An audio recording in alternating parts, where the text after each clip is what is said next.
Welcome back to Fox and Friends First, and the battle for Wisconsin, that is over, but there are 18 states and a total of 810 delegates left up for grabs for the Republicans.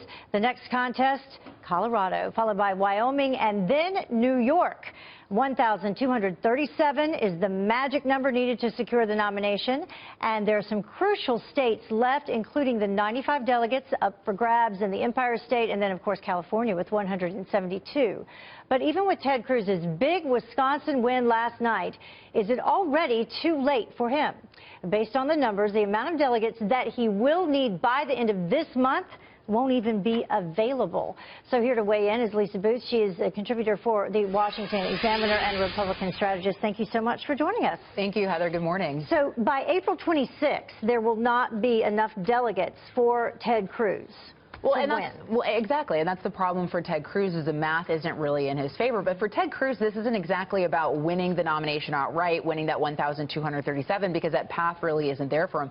This is about blocking Donald Trump from achieving that number, from obtaining that number, and taking this into a contested convention.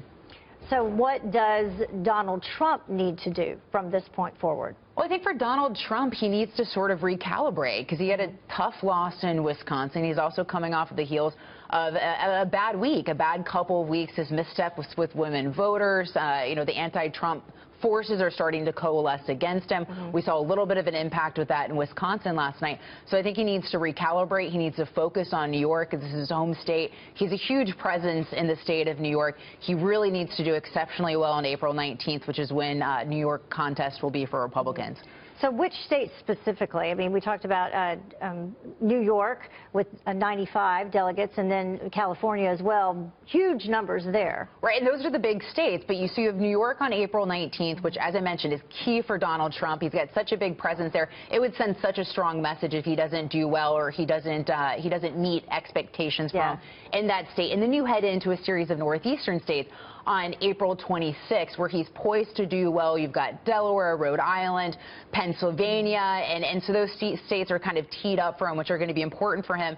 And also the narrative, continuing the narrative that he's the candidate that can get that 1,237 number. And then you mentioned California, and there's over 170 delegates in play in California. And this is where things really might come down to the wire, because we may not know if he's going to hit that 1,237 number until June 7th. Right, and there are different ways to do the math. Everyone keeps coming up with different numbers, but one of the latest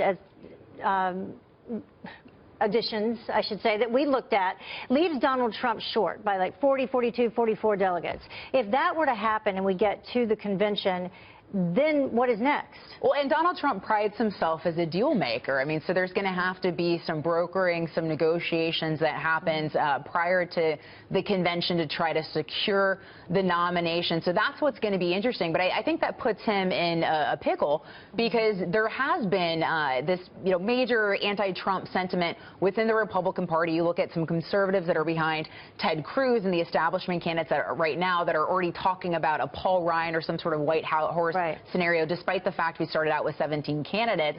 And that's going to make it really tough for Donald Trump if he doesn't hit that 1,237, because I think there's going to be a lot of people that are going to try to prevent him from getting the nomination. Well, but then he has all of his supporters, because he is ahead in the delegates, as we keep saying. So we'll see what happens, and if his supporters end up voting, if someone else ends up as the nominee. It's going to be very interesting, and it looks like we're in the long haul here. All right. Lisa Boothe joining us. Heather. Thank you so much. Appreciate it.